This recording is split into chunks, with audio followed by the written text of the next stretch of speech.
This is the BBC. This podcast is supported by advertising outside the UK. Support for this podcast and the following message come from Zoom. 500,000 businesses connect using Zoom, a single platform for phone, chat, workspaces, events, apps, and video. Zoom enables real-time collaboration for teams around the globe. Zoom's secure and reliable platform is easy to manage, use, and customize for large enterprises, small businesses, and individuals alike. Zoom, how the world connects. 5 Lives Word Matters. Hi, I'm Rachel Burden. This month on BBC Radio 5 Live, we've been taking some time out to hear from people all across the UK who struggle to read and write. It's part of a special season of programmes centred around adult literacy called Word Matters. It's estimated that 9 million adults in the UK find doing things like filling out forms, writing texts or reading bedtime stories to children a real challenge. So we've been exploring what impact that has on people's lives. In this programme, you're going to hear the huge effect poor literacy can have on your chances in life, such as the job you get and the salary you can earn. Also, how poor literacy is tackled in both prisons and in the military, and how getting back to learning has benefited those who shared their story with us. First up, prisons. Last month, Ofsted and Her Majesty's Inspectorate of Prisons described education in prisons as being in a poor state and in need of attention.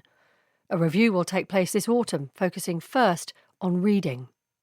Prisoners are 4 times more likely to struggle with reading and writing than the general adult population, and Ministry of Justice figures suggest more than half of those who start an English course in prison have a reading age of between 5 and 11 years old. Naga Munchetti went to meet some women prisoners who've been working to gain English qualifications whilst in prison. Naga was given access to HMP Bronzefield, a women's prison in Surrey run by Sodexo. She met 2 women, Maya and Lorraine, who are both serving sentences after being convicted of non-violent offences. Maya told her what had led to her committing crime. Drugs, homelessness, lack of family, my past, everything. I'm now to the point where, hang on a minute, okay, this happened to me. I was a victim, but that's not me anymore. I'm a survivor. So I'm changing my lifestyle and I'm going to change that. I'm not going to be defined by my past. Maybe I've still got time to make something of myself, and I really want to. I know people can do it. I can do it. Talk to me about how your life has changed in terms of being able to read better, to be able to study better, and the programmes you're involved in here. I love to help girls to read and write. My whole family are dyslexic, apart from me. I'm the only one that wasn't. And so I excelled. I can read and write perfectly. I see where girls struggle.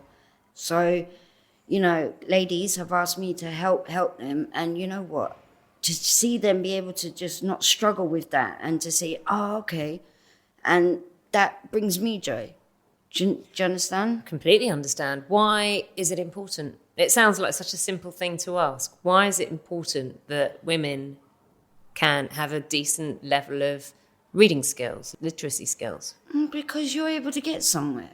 Yeah, it's like, I've seen where girls struggle, they struggle to ask for help as well because they feel it's like it's a problem, they're ashamed.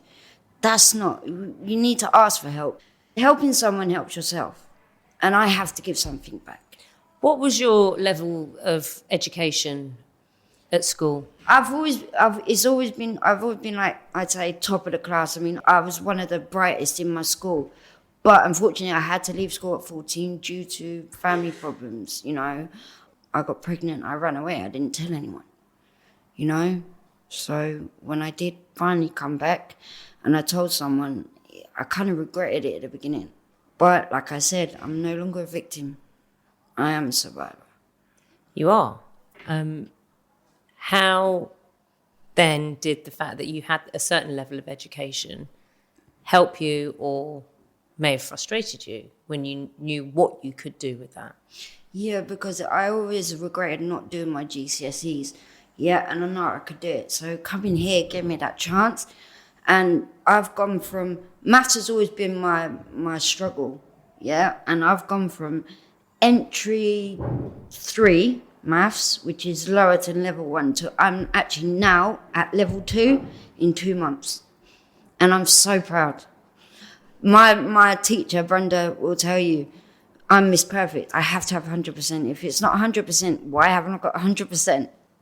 Lorraine's story is very similar to Maya's and to that of many other women in prison. So obviously I'm a recovering addict. I've been coming to prison since I was 17, so I've been in and out. I'm now 35. Basically, I got out last year on tag, and obviously I went back to a place where I should never have really gone back to, because now I realise that was one of my triggers. So it got to a point where, because I relapsed, it got to a point where I was thinking, I don't want this life no more. I want a better life. I want to better myself. So from the 5th of January, I've been back in. I've just turned my life around. Like, enough is enough now. I've never got no GCSEs at school because I brought my brothers and sisters up, because my mum was a single parent, so I used to look after the kids while she went out to work so she could put food on the table. So I got kicked out of 3 schools. I went to, because of my behaviour as well, so I got expelled from all my schools, even went to a naughty school and got kicked out of there. So I never got no GCSEs leaving school. And obviously in life, you need to have maths and English. So when I leave this prison, I'm going to make sure everything is in place. So it's all there. I know where I'm going. I know what I want to do. It's just that extra help to help you get there. You seem like someone who's so focused. I am so focused. Like, this is the first time. I'm 35 now. And for 20 years, I've been on and off drugs and in and out of prison. And this time round, like, my head is so, like, I know what I want and I know where I'm going to go. And I'm going to go places this time. Do you know what I mean? Like, it's just mad how things have just switched around. Like, I can think clearly for myself now. Do you know what I mean? Like, and one day I'll be coming back to visit this prison and saying, look, I've done it. What was your first class like? I was anxious, I was nervous, I used to think I can't do this. But, you know, my teacher as well, she's absolutely brilliant. Everyone in education are absolutely brilliant. Naga asked Maya and Lorraine what it was like being in and out of prison and not being armed with a basic education when heading back to the outside world. It's very difficult because if I didn't have education right now, like, I wouldn't be where I am today. Do you know what I mean? And I know that I would go back out and I would go down the same path that I've always gone down, and it's taken me down a totally different path, and it makes you think so much different. Do you know what I'm saying? Like, you can actually do this. You can actually be successful in life. Do you feel empowered? Yeah, I do. I feel powerful. Yeah, I feel strong, yeah. And I never thought that I would be able to do it. Like, I didn't think I was capable of doing it. Do you know what I mean? Do you meet people who are reluctant to be taught, who are anxious, who are scared? Yeah. And what are the reasons they give to you? Just, I can't do it. I'm thick. I'm thick, yeah. But I just think if you get the right help and people that are patient and that will sit down with you and say, you can do this. Exactly. You've got this. It's Do you know 20 what I'm minutes a saying? day of reading, isn't it? 20 minutes a And day. then people, I'm surprised at myself, how far I've come in my maths and English. Like, I'm surprised at myself. Like, I didn't think I was capable of that. And I say to people, if I can do it, what I've been through in life as well, and where I've come from, and to where I am today, anyone can do it. If it weren't for prison, what would have happened? I would have probably been dead. Yeah. If it was not for prison, I would have probably been dead. I was homeless on the streets, like, I was down there, and, you know, I've just pulled myself out of that, and I'm up here now. And if it wasn't for all the support and the help that I get from prison, I don't think I'll be where I am today. Do you know what I'm saying? Because there's been times that I've wanted to go to rehab as well, and that help's not been there. It saves your life. Prison actually saves your life. You can hear there Lorraine's determination to succeed, to get out of prison and stay out of prison. But for women like Lorraine and Maya, The challenges once they leave prison are huge. Maya's clearly worried about what will happen to her once she's released, and that's happening soon. But she agrees with Lorraine.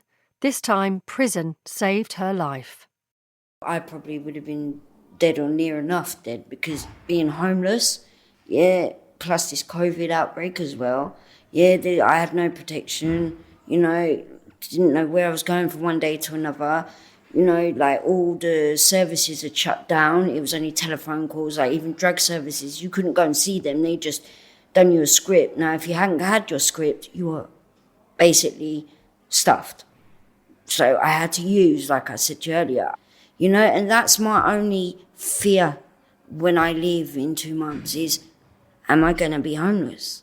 I've got all this education, but education ain't going to put a roof over my head. That's what I'm scared of. Someone's told me, my probation officer inside, and that's scaring me, that there is no housing. What am I going to do? I need help. But I'm glad at what I achieved. It's all right having these certificates, but it's not going to give you, and you can't give it to a landlord and say, I got a level 2 in maths. That's not money. Inmates like Maya and Lorraine work closely with Tana, who is the pre-release coordinator. She explains how she helps inmates transition from prison back into the outside world. For our residents, typically what's really relevant is that how am I going to be able to then integrate into society once I get released? How am I able to find a job? Where do I go? How do I manage my money? How do I deal with conflict? So, what's it like when they're just about to be released? What's it like for you and what's it like for them? Because that's scary, especially when there's this almost revolving doors, situation where you're in, you're out. If you're not armed with the tools or the confidence, you end up back in prison most often. Absolutely, yeah. So it's that's a really good question, because actually, but as they're being released, they have all these different anxieties. Some of what you mentioned, that they don't feel prepared enough. For me, my anxiety is that, are they going to be okay? Are they going to go back and are they going to change because a lot of it is about family and friends. Are they going to change who they associate themselves with? Are they going to be able to stand on their own 2 feet? I know that I prepared them to do that. And as they're being released, you hear things like, I'm so ready to be released. I can't wait. I'm going to go and apply for this job, and I'm going to go and do this course. And, and I'm going to say no when my friends ask me to do this and that. So I'm like, you go, girl. But the anxiety is for me, especially because a lot of the times we don't hear back from the residents. Sometimes they do write letters and stuff. So my anxiety is, are they okay? And their anxiety is, what am I being released to? There's different challenges that they face. So they are pretty anxious and scared. How do you deal with frustration, Tana? Frustration from the residents? Yeah. So it's... I'll tell you why I ask that. Because we're in a prison. Yeah. And most people don't know what it's like to be in a prison. No. Now, I've walked around and I've seen how people are interacting. Yeah. But our listeners will hear us in a prison and hear angry, uneducated, drug users, criminals in a classroom frustrated. What's that like? So, yes, that's what your listeners will hear. But actually for us, for me, these are human beings with feelings and emotions that they don't know how to regulate. A lot of the residents that I've had to teach has been they get angry, they lash out. They get angry, they swear. They get angry, they get violent. But actually it's about, right, you're feeling very angry right now. Let's validate that emotion first. How are we going to overcome this so then you are ready to learn? So what I do is I could have a lesson plan. I could have my resources ready. I'm here ready, ready to deliver what they need. But if I have residents in there who aren't ready to learn, then I'm not going to get anything out of them. So before we move on to the lesson, I actually stop and I allow them to have that outlet. Speak to me. Let's have a conversation about it. What is it that's making you angry? Okay, so how did that make you feel?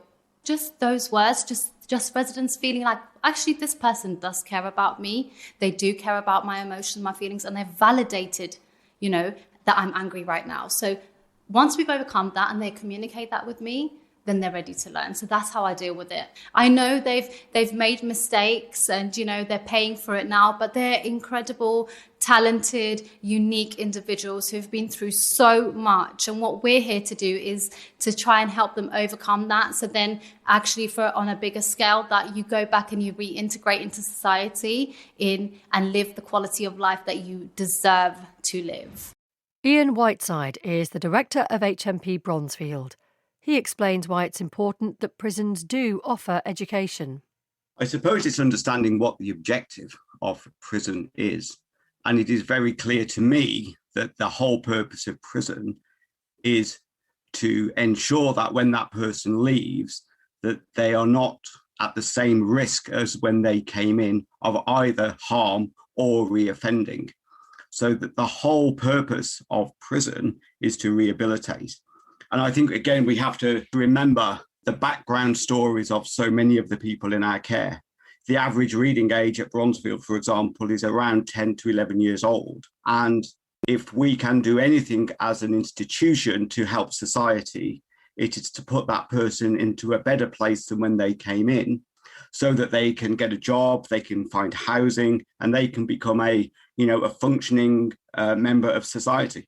And that desire to become a fully functioning member of society was something that was discussed with Brenda Burunji, also known as Lady Unchained, with Tony Livesey and Claire McDonnell on 5 Live Drive.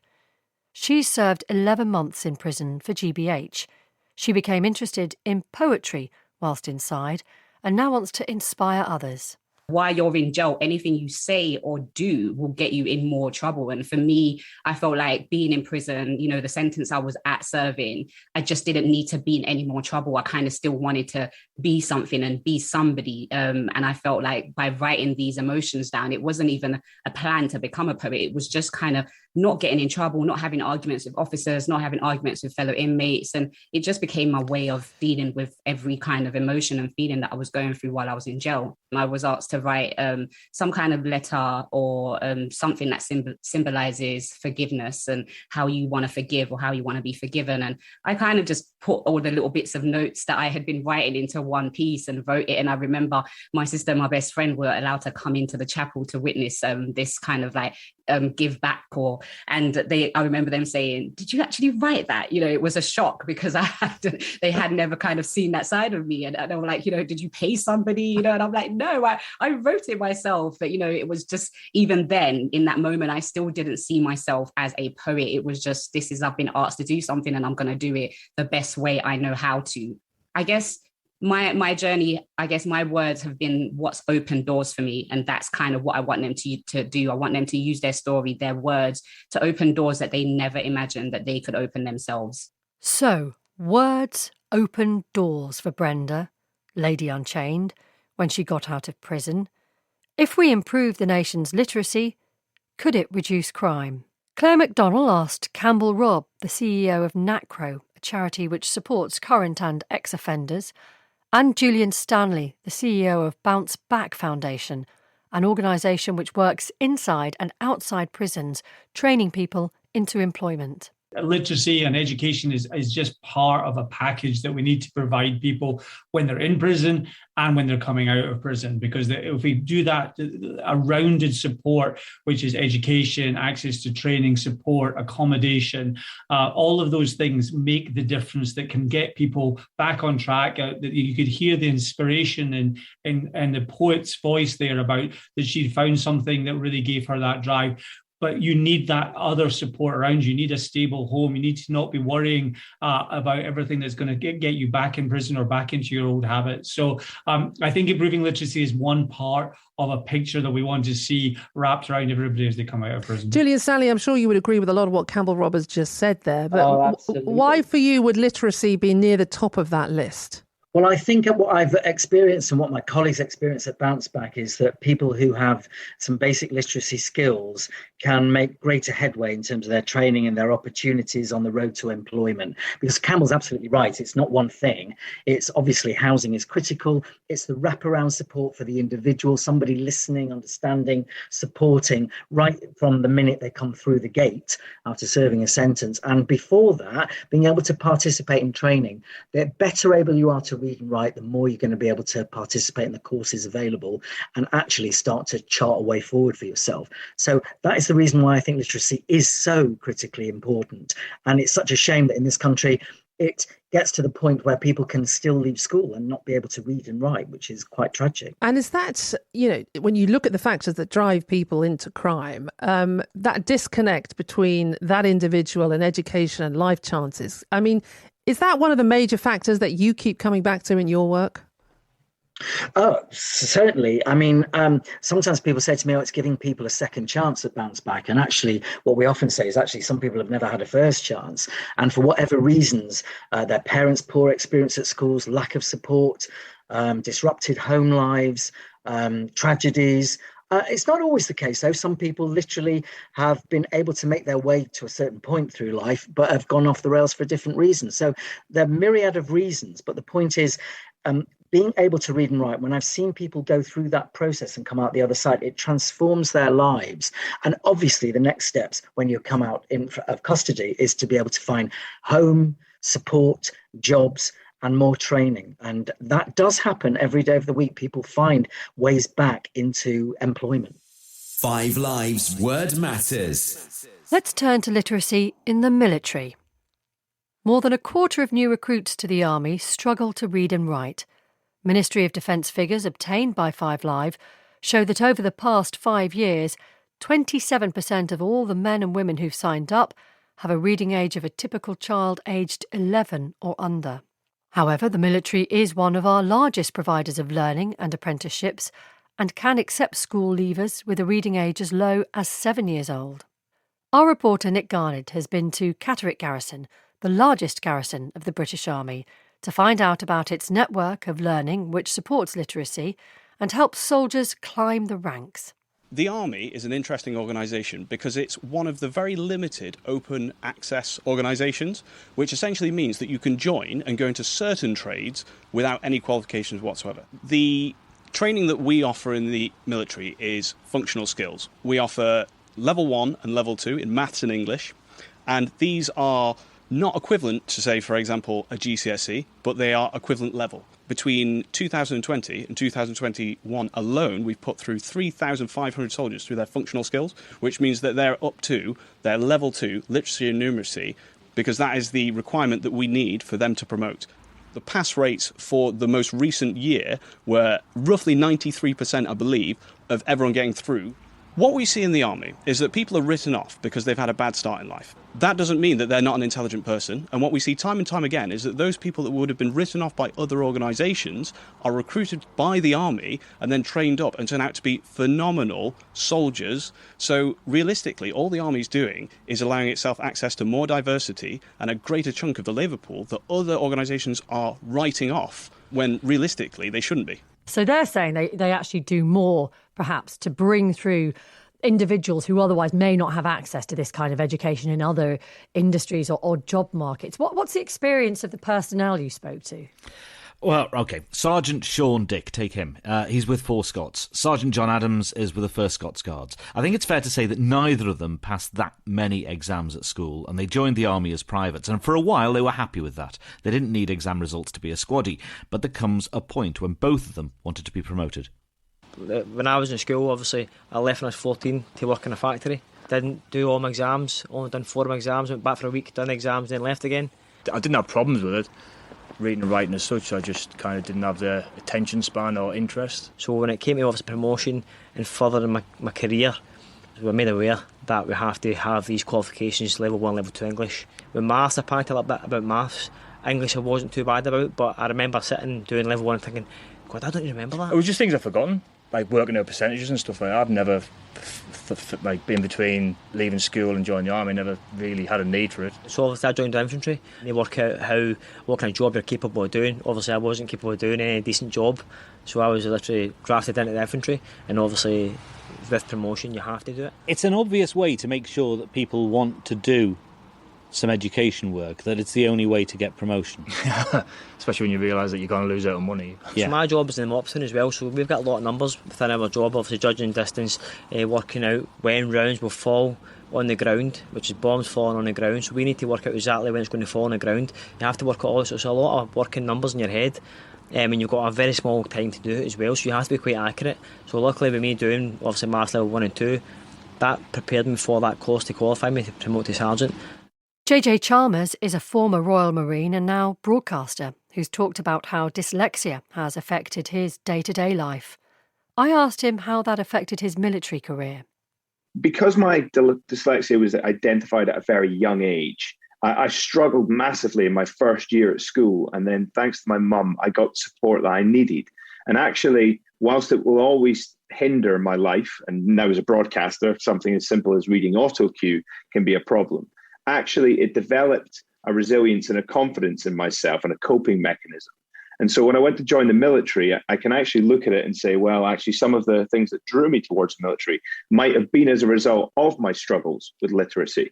Now, did it become a problem when I was in the armed forces? Well, actually, yeah, in some respect it did, because whilst we learn a lot in the field, of course, and it's the sort of, it's the action-packed part of the military, a lot of what we do is classroom-based. And it is learning, particularly in the world that we find ourselves now, it's learning new technologies, new bits of equipment, etc., complex battle spaces, and a classroom element comes into that. And so, yeah, it does become a problem, and you find yourself slipping behind sometimes. And of course, many people joining the armed forces will not have had the same kind of support and interventions that you had going through education. Absolutely. And that's the thing, I know from my career, and we've all kind of heard it before, I'm sure, working in this field, I joined the army because I struggled at school. Now, I think that statement, whilst it is true for some, even that statement, you can unpack a lot from it. Also, I just imagine that it's not easy in any situation for any of us starting out in our careers to put our hands up and say, I have a real weakness in this area. I'm going to need extra help and support. It's not easy to do that, is it? Not at all. And especially when, one, you're just trying to get on with your job, and in the armed forces, that can be a very, very busy thing. We can be called into action at the drop of a hat, but also, we have a high readiness tempo where we are constantly looking at the coalface, looking at the output of what we have to do. So to take time to develop something personally, that can be very difficult.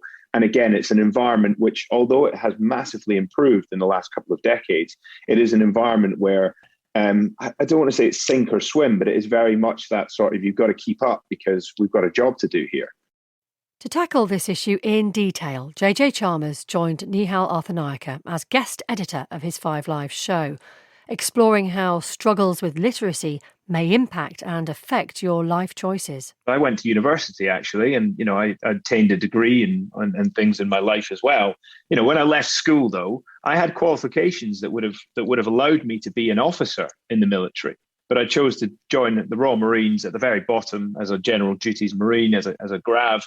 Because I wanted to work my way from the top to the bottom. But again, that wasn't necessarily the career choice, but actually the choices I'd made in my life up to that point.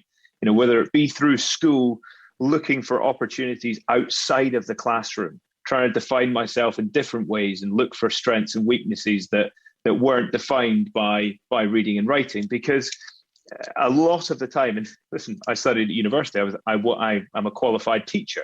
That's what I did. So I know all too well that sometimes there's a lot of onus, rightly, put on numeracy and literacy within schools. But actually that then finds kids being sort of forced into a one-size-fits-all system where actually their strengths and their weaknesses lie in different places. And so I think I was one of those kids. And then that in turn led to me into a profession that as an adult would probably naturally attract someone that didn't want to be strapped to a desk. What about veterans returning to Civvy Street? I spoke to Dougie Dunsmore Dawson, who works at Tom Harrison House in Liverpool, an addiction support service for UK military veterans, about the work they do around reading and writing, and to Army veteran Dean, who's being supported by the programme. I asked Dean what level his reading and writing was when he left school and enlisted. I did struggle. Couldn't read anything over a 4-letter word. I probably couldn't spell anything over it. And you have dyslexia. Was that identified when you were a child at school? Yeah, in senior school it was. Well, the teacher used to come in, dyslexic teacher, just I had to be in school an hour early just to go through stuff like that. And then how much of an issue was it when you started your military training? I do basic maths and English. I think we're doing it on computers, like multiple choice. So I probably just winged it through. Probably just about made it. Because I was told I only could go infantry. I couldn't do nothing else. So when was the first time you really began to talk about it and address it? Probably when I went to a signal platoon. Because obviously I had to write then what was going on with stags and that. I used to just scribble everything down, just bluff my way through it. So was it really only when you came through Tom Harrison House that you started getting additional help for these issues? Yeah, found the confidence to start writing and in recovering that, like starting to take things into my own hands and doing stuff. So Dougie, tell us a bit more about the work you do there at Tom Harrison House. Yeah, I mean, primarily we're a specialist addiction treatment centre for veterans and emergency services personnel, predominantly veterans that we're dealing with. But part of that process, obviously, it involves all sorts of sensory well-being. So there's assignment work to be done. You know, we encourage journaling, written work. In Dean's case, it was highlighted fairly early that he struggled with his reading and writing. And so we just had to adapt things. And slowly but surely, found the confidence to develop his own reading and writing skills. So much so now, I can often see you journaling a lot of the time. Yeah, I journal every day now. Do you? Now, that's interesting because a lot of people talk about the mental health benefits of journaling. Yeah, just write down all my day stuff, what I've done, gratitude list, an affirmation. And in terms of actually just improving those basic literacy skills, Dougie and Dean, where did you start? How did you begin this? Because it's, we're all, I suppose, if you've got young kids, you're familiar with the whole phonics system at school, but you're approaching this presumably in a very different way with adults like Dean, who've been through an awful lot. Well, you did it phonetically in that you kind of just wrote what you heard, didn't you? Yeah. And so that we weren't too concerned about the spelling. It was more about Dean being able to understand what he'd written down and being able to express that. And I think the spelling's coming now as you kind of do. Yeah. You're right saying words so many times, it becomes easier. Repetition is always key. And what about, so the writing side of things you've spoken about, what about the reading side of things, Dean? Well, again, that's like peer support, isn't it? Yeah. Again, it was like, we have a buddy system as well. So, there's a lot of mentoring going on. So once Dean's issues were out in the open and kind of got through that, got through that process, there's a lot of camaraderie, a lot of help. Yeah. And then encourage him to read and take the chance. And it's okay if you make a mistake and read the wrong things or you can't find that word or whatever. If you've got your buddy next to you just saying explaining some of the words, and slowly but surely you start to pick up the skills. With that in mind, how much do you think that improving your literacy has been part of your recovery in general? Yeah, well, I didn't know writing stuff down and reading stuff out is a big help there. I mean, I find that it's like a release. Instead of bunging everything up and you write it down, it's out of the system, I find. The MOD told us, we invest time and resources in our soldiers to ensure they are given every opportunity to improve their maths and English skills. We also require all soldiers to meet our benchmarks in literacy and numeracy skill levels before they can progress with their careers. 5 Lives Word Matters. Let's look now at how not being able to read and write affects the job you can get and the amount you might earn. Research suggests that poor literacy skills in the UK are costing workers tens of thousands in lost earnings over their lifetimes. A report by the economics charity Pro Bono Economics and the National Literacy Trust says there's around 4 million workers with very poor literacy and also significant differences in literacy levels across the UK. 5 Live's Catherine Doherty spoke to Sue, who works at Blackpool Transport, about her struggles with literacy. She left school without any qualifications, but returned to learning later in life and was encouraged by her employer to become a union learning rep, helping others to improve their skills. I did my first functional skills, as they call it now, maths and English we used to call it, and then I just carried on. What was it like being on that functional skills course? Did it bring back any sort of negative memories from school? Yeah, kind of, and because teachers in them days used to tell you things like, you'll always be thick, you'll never achieve anything. You know, they used to say horrible things like that to you then. The first time when I got my first certificate for maths and English, I just looked at it and thought, not that thick, am I? Do you know what I mean? Yeah. Like, I'm telling them, like, forget it. I know I can do this. And I just went on and did all sorts of different things. And did it feel daunting when you started taking that class, or did you just think, right, now I can do it, I've got the confidence? I was quite nervous, and I thought to myself, can I do this? Oh, you know how you panic a little bit, and I was thinking, God, I'm going to look such a fool if I fail this. You know, because I'm there supposed to be the person that's helping other people. But like I say, when I got that first certificate and I passed my maths 100%, which I was over the moon with, that really just put me so confident. I was like, well, if I can do that, I can do anything. And so did that kind of make you feel like, yeah, I can do anything now, but did that make you sort of feel like you could progress in work, that you could go for a bigger job, that you could, I don't know, strive for a different position? Yeah, I think it does. It gives you the confidence to apply for jobs within your own company. If you put your mind to it and get on with it, you can do it. And do you think that without that, people wouldn't perhaps realise their potential?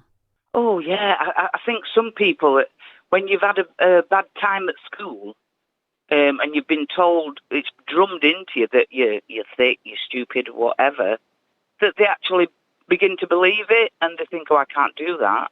And so now that you're the union learning rep, you became a union learning rep, obviously, after doing your qualifications and, you know, being put forward by one of your colleagues. Now you can see people progressing. How does that make you feel? Oh, it just gives you a great job satisfaction. I mean, I'm a bus driver to start with, but I do the learning curve as well. And I love it when somebody we've helped gets on and gets another job within the company or even moves on to another company. You know, if it's a better job, then you think, well, at least I've helped him. You know, he's going to look after his kids. He's going to get better money or whatever his reasonings are for doing it. So, yeah, I get really satisfaction from it, definitely. Steve Scovell struggled with reading and writing since leaving school, but started getting support 6 years ago through a charity called Read Easy, which helps adults with their literacy. He was speaking to Naga Monchetti. Like you said, you go into sort of dead-end jobs and all that, and the jobs are sort of like not very good, and you think, oh, I need to improve my sort of like skills in reading and writing to get sort of like a better job and all that. So that's what I done. I went into sort of like learning to read and write, and it just changes your confidence and everything. You were a baker, were you? I was a baker for sort of like, it was about 10 years, and I used to do nights, and it was sort of like 5 in the evening till about 3, 4 o'clock in the morning. So how did improving your skills help you get a new job? Well, I was working in the bakery, and it was sort of like I was getting a bit depressed and all that, and I thought, right, you know, I must go on and do something about it. And it just, you know, to learn and read and write, it actually gives you the courage just to go out and do something, you know, trying to make your life better. And that's what I've done. You know, I managed to find myself a lovely job now, and, you know, and I'm happy, and, you know, meet so many lovely people as well. Oh, I'm so pleased it's worked out for you, Steve. Thanks so much for telling me about it. Just you know, I think mostly it's your confidence, you know. Mm. Once you got your confidence, you can just go out there and just sort of like, you know, instead of relying on other people to help you, you know, most of the things I do now, I try to do on my own. And the confidence to come on national radio and talk about it as well. Yes, yeah, cool, yeah. So thank you very much indeed. Thank you. Yeah, Steve, take care. Good luck. Nicole Sykes is from Pro Bono Economics. And Nicole, it's just so heartwarming, isn't it? And inspiring to hear people like Steve who have kind of lived with lower levels of literacy skills and done something about it. Absolutely. And I think what you're really pulling up there is just how important English and maths are as transferable skills. Getting the basics right on English and maths can open up so many doors and really helps our workforce be more adaptable, more agile, help people move around. And it's one of the reasons why this is so important, because we've seen English and maths courses, attendance at them really decline about 37% between 2014 and 2018. So you're seeing people not getting as involved in these fundamental skills, much more focused on, staying within their sector, staying within their role. I think is what Stephen's just shown is you can open up so many more doors if you get those fundamental skills in place. And also he spoke about, having a better job now as well. There is a direct correlation, isn't there, between poor literacy, and perhaps you could define that, and also pay and prospects. Yeah, absolutely. So at that individual level, firstly, if you have very poor literacy, you are less likely to be in work. So in England, if you look at the kind of population who aren't working, about 23% of them have very poor literacy, compared with 13% of people in work. So, that 10 percentage point difference between the two. And then if you are in work, you are one of those 4 million people within our workforce who have very poor literacy skills, you're more likely to be earning less. And we calculate that's about £1,500 a year. So an 18-year-old just starting out in their career, having very poor literacy, likely to earn about £33,000 less across their entire career. 5 Lives Word Matters. As part of Word Matters, we've also been having some fun. We invited mum, entrepreneur, cast member of Real Housewives of Cheshire and self-confessed non-reader Tanya Bardsley to challenge listeners to read a book a month. She spoke to Tony Livesey on 5 Live Drive to introduce the idea. Growing up, I was always terrified of reading. I only know now that I'm dyslexic, but I only got diagnosed with it when my son did, because at the time, I think my mum, the teachers, everyone just thought I was a bit thick, and I thought I was a bit thick. But now I realise I just needed a little bit more time, and I needed a little bit more attention, and just I was dyslexic, and it just wasn't as well known then. We've heard a load of people this week, Tanya, just telling us exactly that, how kind of they were ignored at school, but they were dyslexic. It subsequently transpires, but they were ignored at school, and therefore they didn't get off to a great start. It's really sad to hear that you went through the same. Yeah. I was terrified about getting up in front of the class. I was so stressed. I used to cry and try and pretend I was sick and everything because I just did not want to read. But now that I have learned to read, I actually find it as a form of meditation. I find it, and I can't read big words still. I'm still not at that stage. But yeah, I really, really enjoy it now. We're having a bit of fun today because I was rambling earlier on and I said, look, reading for pleasure should be the thing, whatever you read. I said, obviously not things like a bus ticket. Then a fan of bus tickets got involved. And suddenly people are telling us they read maps, they read shampoo bottles for pleasure. So the first thing we must say is just get into the habit of reading something that gives you pleasure, because in that way you don't want to stop. Oh, definitely. Like my 8-year-old, he will not read for love or money. So we get him to read his football cards. He's obsessed with football cards. And oh my God, the big long names, anything he can read.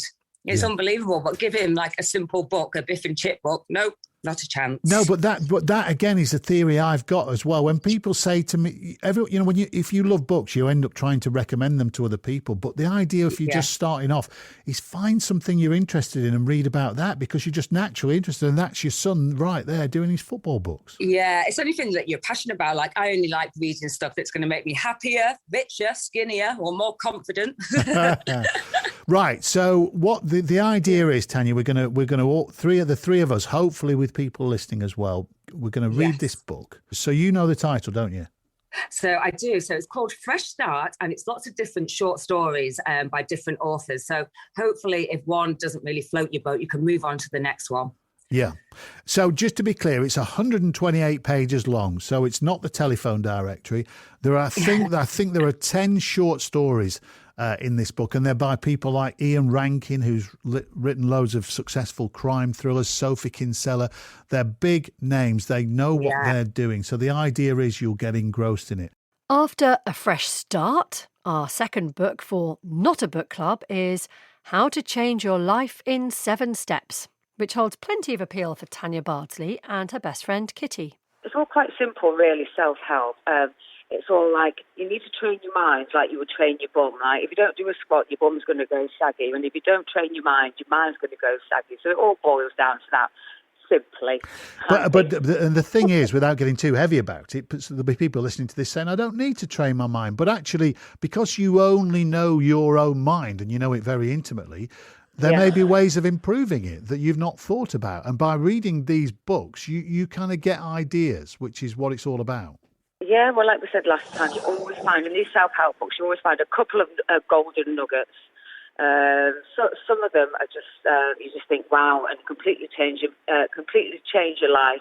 Well, until the kids get involved and your mother-in-law and whatever else, and your husband does your head in, and then it all goes out the window. Yeah. But yeah, that's why I always like to have one on the go.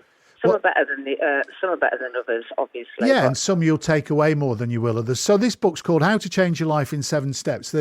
They're designed, we're choosing these books really because if you go onto online to a bookseller, or you go into a shop, or you go to your local library particularly, it'll be free. But if you're online and locally, they cost a few pence if you want to get a second-hand one, and next to nothing, so everyone can take part. One thing struck me, again, in that opening chapter, it was saying congratulate yourself for things you managed to achieve.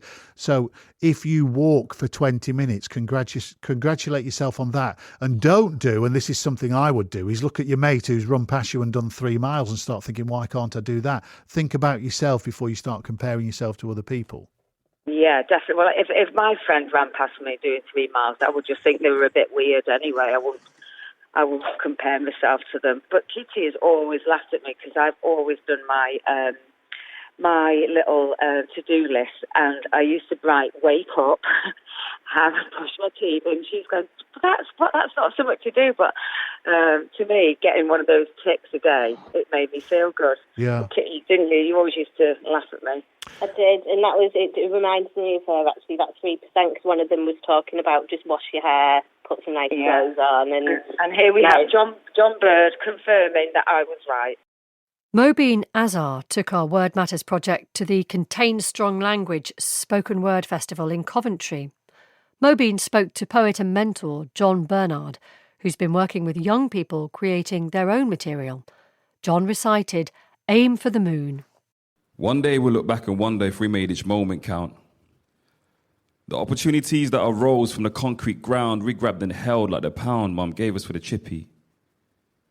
We were told that our social class would prevent us from making history, but we made it just in time for graduation day. We learned early that their expectations could never take our hard work away. More than reaching for perfect grades, we aim for the moon and pray that our skins will never be consumed by stab wounds, hoping the maze known as the estate will not lead us astray. If Venus and Serena can escape to the realm of the great, then that gave us hope. Moonwalking on Trey Forest Road, speaking our futures into existence, I'm so glad we spoke. For why should we let them silence our souls when it's written in the finest of gold? Yes, hindsight can't minus our faults, but we've been aligned with our dreams since knee-high, playing pirates on boats, using school jumpers as goal posts. If you know, then you know. We couldn't wage war over postcodes. Our city's always been too small for this. Plus, sis said, do not align with what your soul's against. Every thought has a consequence. It's always better to be patient and powerful. Only do stuff that you won't regret. My city told me to set on my chest and raise up my brows.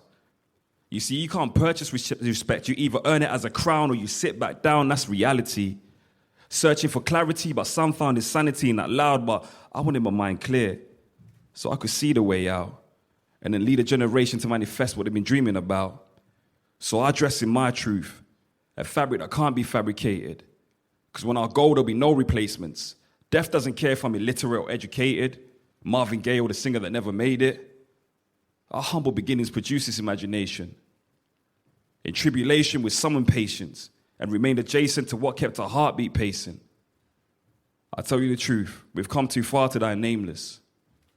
The writing's on the wall and on our pages. So soar, young eagle, soar. Roar, young lioness, roar. For the end, we conclude with a sensible summation. It was worth it. Thank you. That's spoken word artist John Bernard, who's been working with 4 young adults as part of the Word Matters project.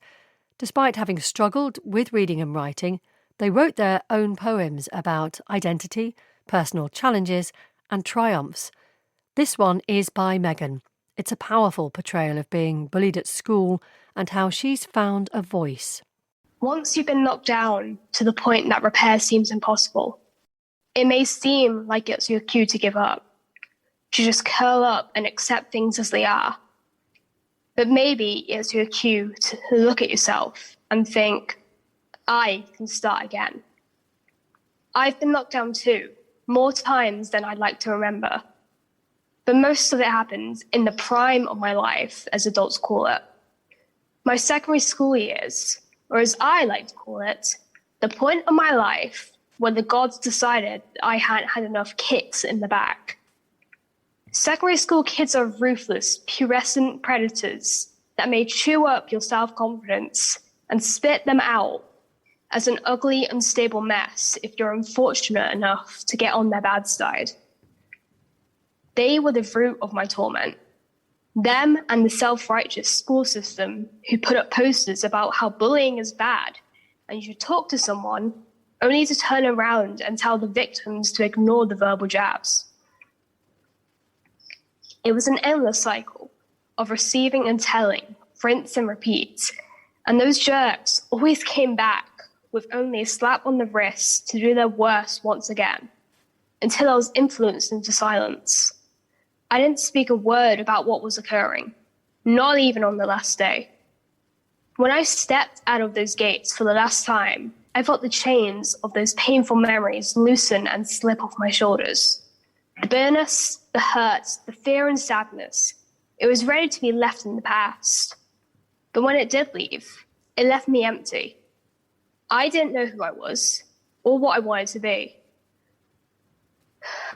I realized my teenage years had been wasted on me looking down at tarmac instead of searching for myself. Who was I? How was I going to move forward if I didn't know where I was going? How was I going to find my voice again after remaining silent for so long? I had decided that if I didn't have an identity, I would make one. So I took up musical theatre in college. Acting was all about bringing the identity of a character to life. So I figured it would help me figure out my own. And it did. With a script on the stage, I found the nerve to open my mouth. And along the way, I found my own voice. And it was powerful. 5 Lives Read Out Loud.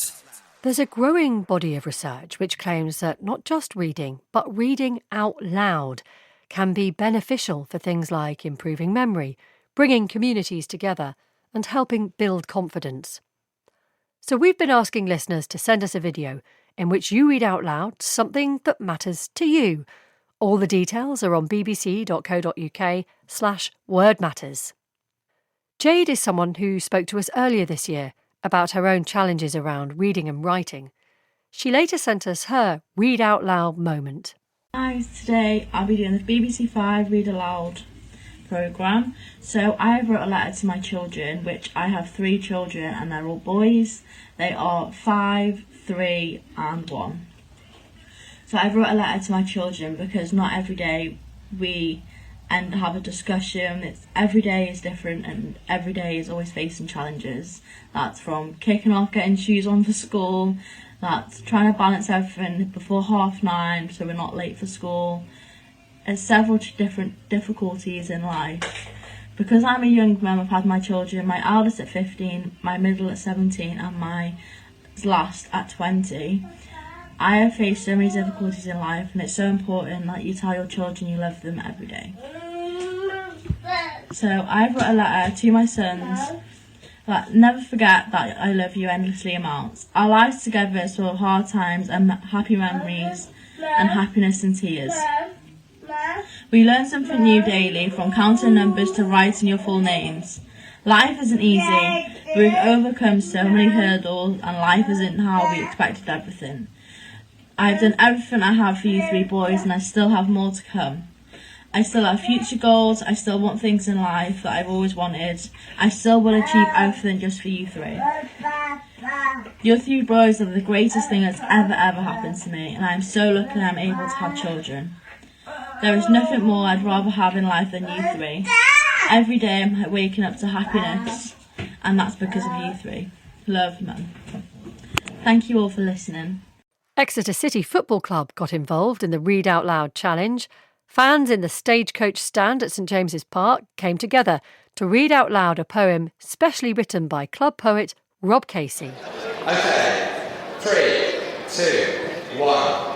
For Christians, only one word matters. Proud to say one of our own. We own our club. That word connects us. Our community, our home. At St James Park, we have a voice. We have the power, everyone. Our football club is our platform to make a difference, get things done. We're Exeter, we're red and white. We speak together openly. This is our story, honest fight. We took the lead and now we're free. Give yourselves a massive round of applause. That was fantastic. Thank you very much. Yeah, that was wonderful for me as the club's poet to hear the supporters, who essentially are the people that I write for, reading out my words, which when I write them are meant to be their words. So for me that was just a wonderful shared experience, and it's so nice now that the supporters are back in the ground after 18 months of not being able to do that, to actually have a moment where we could read together. That was just a really wonderful thing for me to have written that and to have heard them engage so well. I think we wanted to take part. We're a supporter-owned club, and taking part in things like this and being part of our community is really important. I think the great thing that we saw today was how many people just kind of embraced it and went for it and really, enjoyed taking part. That's Exeter City Club poet Rob Casey and the club director Sue McQueenie. And you can see a whole collection of amazing videos that we've received of our listeners reading out loud at our website, bbc.co.uk/wordmatters. 5 Lives Word Matters.